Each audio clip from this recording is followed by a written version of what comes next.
Gracias por continuar aquí con nosotros en Voz Matutina. Ayer precisamente celebramos el Día Internacional de la Niña. Qué bueno que podíamos hablar de este tema y sobre todo porque llama mucho la atención de que a medida que vamos subiendo, ganando en edad, las niñas van siendo adolescentes, tienen muchas menos oportunidades que los niños a su misma edad. Entonces es un tema de discusión, de que podamos sentarnos a conversar.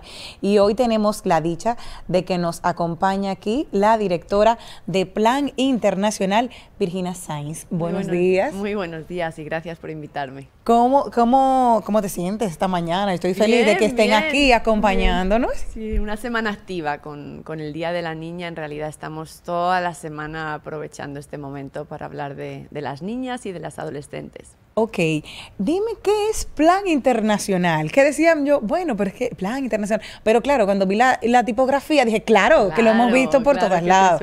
Pero cuéntame qué es Plan Internacional.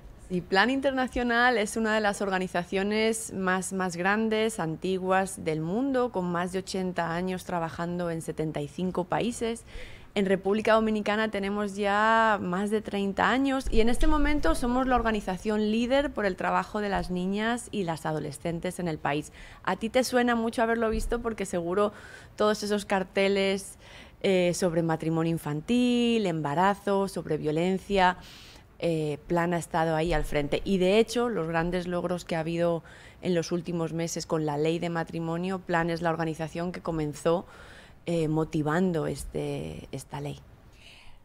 El Día de la Niña, ¿cómo nos toma República Dominicana? ¿Cuáles son nuestros mayores retos? De cara a que estamos en un nuevo milenio, pero en muchos de nuestros campos, yo sé que tú has tenido la oportunidad de ir, seguimos en el siglo pasado. Entonces, sí, realmente en muchos temas, sí. República Dominicana, igual que podemos decir que avanzamos, que progresamos en muchas cosas, cuando hablamos de la situación de la niña, pues somos un país que tenemos unos indicadores que nos sitúan, por ejemplo, el primer país de la región junto a Nicaragua en temas de matrimonio infantil. Somos también uno de los primeros países en temas de embarazo adolescente y también en temas de violencia. Entonces, en ese sentido, somos un país que arrastramos una cultura muy machista, muy paternalista, que no permite a las niñas y a las adolescentes que realmente desarrollen todo su potencial, porque desde la crianza se les está diciendo que lo mejor que les puede pasar es buscarse un hombre mayor que las mantenga. Entonces, cuando estás criando una generación entera con esa mentalidad, tienes resultados como país número 1 en número de uniones tempranas, ¿no? ¿Cuáles son nuestras zonas más vulnerables? Porque tú a veces dices, no, está más deprimido el norte no tanto, pero siempre dice, hay zonas que sí, el este, sobre todo el sur, pero ¿cuáles son nuestras zonas que tenemos que tener como ese punto de atención donde más nuestras niñas nos necesitan? Una de las cosas que Plan hace más, basado en nuestra experiencia en el terreno, son estudios. Y realmente los estudios son muy sorprendentes, porque si bien podemos ver que la zona sur, que es donde más trabaja Plan, es una zona donde tiene un alto número de embarazos, de matrimonio, la problemática está relacionada con el machismo y como tal está por todo el país. Entonces te sorprendería ver que en zonas urbanas también se dan las uniones tempranas, que no necesariamente es una cosa solo limitada a la gente más pobre. Podrías pensar que es una situación, una desesperación, pero en realidad estamos viendo que son los patrones de crianza que lanzan ese tipo de prejuicios, de pensamientos y se repiten. No son exclusivos de las zonas solo pobres o solo rurales, aunque sí obviamente que la pobreza lo agrava. Normalmente cuando tenemos este tipo de casos vamos teniendo un cordón de que si la madre fue adolescente, la abuela viene siendo adolescente, viene siendo como ese cordón de pobreza que se va sumando y es como esa cadenita que no termina. ¿Cómo interviene Plan para ayudar en esas comunidades? En realidad lo que intentamos es romper esa normalización, ¿no? Muchas chicas cuando te las encuentras, tienen 13 años y están embarazadas y dicen, bueno, es que mi mamá me tuvo a los 13, es que mi abuela, es que mi bisabuela, es que mi tatarabuela. Es un tema generacional que no ha ido mejorando en el tiempo. Lo único que se ha ido perpetuando es esa normalización. ¿Qué hace Plan? Pues nuestros programas intervienen con las niñas, con las familias, desde el momento en el que nacen hasta el que transitan a la vida adulta. ¿Y qué cosas tienen que ir pasando para que rompan esa normalización? Por ejemplo, revisar todas las prácticas de crianza en las escuelas o en los propios hogares, empezar a involucrar mucho más al hombre en la crianza, que eso sabemos que es un reto, clase baja, clase media, clase alta, es prácticamente, no quiero decir imposible, pero es muy complicado. Trabajamos también para los sistemas de protección en las comunidades, que haya grupos que vigilen, que estén atentos y que sepan cómo detectar lo que es abuso, lo que es violencia. Y luego también lo que tiene que ver con el empoderamiento económico, ¿no? No es solo protegerlas, sino también darles las oportunidades para que rompan con esa normalización de que su única forma de salir de la pobreza es unirse a un hombre mayor, ¿no? Entonces es también darle las habilidades y la oportunidad de conseguir un trabajo. En el caso del entretenimiento, nosotros tenemos que hacer un mea culpa. Llámese que yo entiendo que a través de las películas, de las series, de las novelas, sobre todo, ahora que están viniendo mucho las turcas y que yo soy usuaria de ellas, he visto eso que tú hablas, de que tú, incluso una chica no podía irse a estudiar sin permiso de su papá y su hermano. Veíamos ahora mismo, o sea, no estoy hablando de 15 años atrás, no, o 40 cuando mi mamá se casó, no, hoy en día. Y eso me llamaba mucho la atención y decía, una mujer con poder suele ser déspota, egoísta, ególatra, mala. Y yo me quedaba en impacto de por qué este tipo de mensajes llega a nosotras las mujeres. ¿Qué podemos nosotros solucionar con ello? Porque las niñas todavía siguen enganchadas y no lo van a ver de una forma crítica, claro, como lo vi yo. Claro, así es. De hecho, hace 3 años, precisamente en el Día de la Niña, lanzamos un reporte que hablaba sobre esto, ¿no? Es decir, el impacto que tiene la industria del cine, los medios de comunicación, sobre esas imágenes y esos estereotipos que se siguen reproduciendo.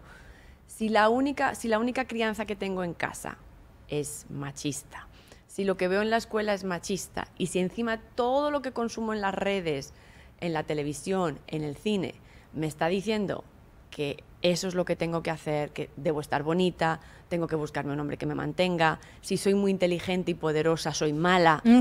Ese tipo de cosas, porque al final, entre las mujeres incluso es esa imagen de que ser exitosa es malo, o incluso muchas veces escuchamos con quién se habrá acostado para estar ahí. Entonces es cómo desde los medios se van también rompiendo ese tipo de estereotipos, ¿no? Ayer que hicimos en plan internacional una rueda de prensa con adolescentes, las que hablaron fueron ellas. Y nosotros lo que queremos aprovechar este día es para que veamos qué pasa cuando rompes ese círculo terrible que estamos fomentando, qué pasa cuando son ellas las que hablan, qué pasa cuando inviertes en ellas, cuando empiezas a meterles en la cabeza que son inteligentes, que no son solo un cuerpo, que no necesitan un hombre, que pueden estudiar, que pueden ganar, que pueden llegar lejos. Pasa magia, o sea, lo que nosotros vemos con nuestros proyectos es pura magia, porque realmente cambias vidas, y cuando cambias la vida de un adolescente, lo más probable es que cambies la vida de su familia y seguramente la vida de su comunidad. En el caso de ayer que salía una noticia que a mí me afectó bastante, y era que el 72% de los abusos sexuales cometidos en el año 2020 fueron con niñas y adolescentes. ¿Cómo podemos nosotros alertar? Porque el problema es que no queremos hablar de abusos sexuales, pero se cometen diariamente. ¿Cómo podemos alertar a nuestras niñas, a nuestros niños? Porque los niños, estamos hablando del 72%, pero ahí falta un 28%. Claro. Entonces, ese 28% está presente, o sea, es ambos, niñas y niños. ¿Cómo podemos prevenir este tipo? ¿Cómo alertarlos? Porque los padres no quieren hablar de este tema, bueno, ok, o de sexo, no voy a hablar con mis hijos, pero hay una realidad en un mundo que salimos todos. Claro. Y que se van dando este tipo de situaciones lamentables. Claro. Bueno, desde Plan Internacional lo que estamos haciendo es en varios ángulos. Por un lado es todo un tema de cambio de comportamiento a nivel nacional con campañas, ¿no? Que la gente empiece a cuestionar lo que hasta ahora era normal. Por eso hemos hecho mucho énfasis con las uniones tempranas, porque hasta ahora todo el mundo ve que es una forma natural de salir de la pobreza. Entonces, campañas que cuestionen y que empiecen a dar otro tipo de imagen, ¿no? Sobre lo que está bien y sobre lo que está mal. ¿Cuál es la clave para lo que tú estabas preguntando? La autoprotección. Trabajar con las niñas, con los niños, con los adolescentes, para que empiecen a entender lo que pueden tolerar y lo que no. Que su cuerpo es sagrado y que nadie debe tocarlo y que son ellas las que tienen que decidir. Si no trabajamos esa autoprotección desde los más pequeños, y te lo digo no solo como profesional, pero como madre. O sea, yo tengo varios hijos, pero uno de ellos 2 años, y desde que es muy pequeñas tienes que enseñarle que nadie puede tocar su cuerpo. Si tú les enseñas a protegerse y les fomentas el hablar, el comunicarse, cuando ellos sienten que algo no es normal, que hablen. La tendencia de muchos padres es cuando un hijo te cuenta algo malo, es regañarle de una vez. Entonces, hay que tener un canal de comunicación abierto para que te sigan contando y para que puedas identificar. Los niños que pasan por situaciones de abuso, lo normal es que no cuenten nada, y cuando cuentan algo, les regañan y les castigan. Por eso nunca te vas a enterar de nada. Eso es a nivel de la autoprotección de las niñas, de los adolescentes. Pero luego hay un trabajo que hay que ir haciendo también con los adultos, ¿no? De que estemos alertas. Si nosotros vemos a un señor de 70 años con una chica de 16, o lo voy a poner, bueno, una de 16 con uno de 35, no nos puede parecer normal. No está bien. O sea, no es un marido, no es un novio, es un abusador. Porque eso no es una mujer, es una niña. Entonces, hasta que no empecemos a llamar las cosas por su nombre, nos va a seguir pareciendo normal y vamos a seguir viviendo en una sociedad donde eso está totalmente normalizado.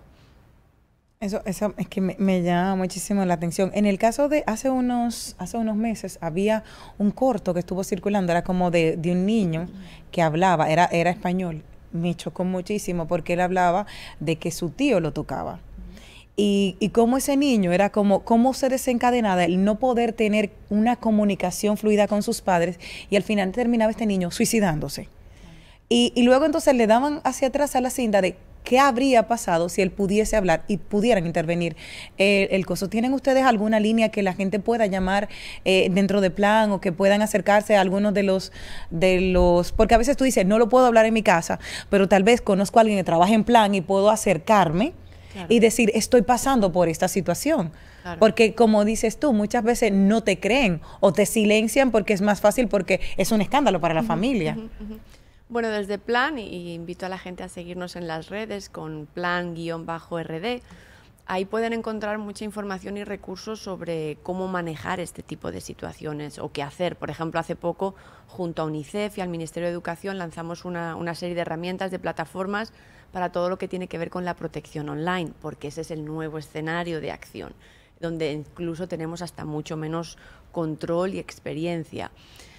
Están las instituciones del Estado, está CONANI. Nosotros sí que desde Plan Internacional, junto a la Coalición de ONGs por la Infancia, lo que proponemos, lo que pedimos es un CONANI fuerte, sólido, y no tiene solo que ver con quién lo dirige, ¿no? Estos días estamos viendo unos cambios, tiene que ver con el espacio que CONANI tiene a nivel del Estado, cómo está mirando los otros ministerios, las otras instituciones del Estado, la importancia del rol de CONANI como el garante de los derechos de la niñez, como el rector del sistema. Ese espacio nunca ha existido, ¿no? Es una institución que, bueno, que al final no tiene esa prioridad que debería tener para evitar, pues, que al final haya niños, como lo estamos viendo en las redes todos los días, ¿no? O que acaban en casas de acogida, o que están limpiando en las calles, o que están expuestos a situaciones de violencia.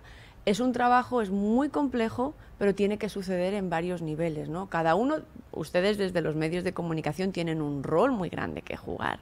Nosotros, las ONGs, obviamente, desde las comunidades, desde los barrios, el Estado desde las políticas públicas, la escuela, ¿no? con las prácticas de crianza, de igualdad que hay que generar. O sea, es un trabajo que, si se orquestra bien, creo que daría resultados muy positivos a lo que República Dominicana puede ser en los próximos 10 años.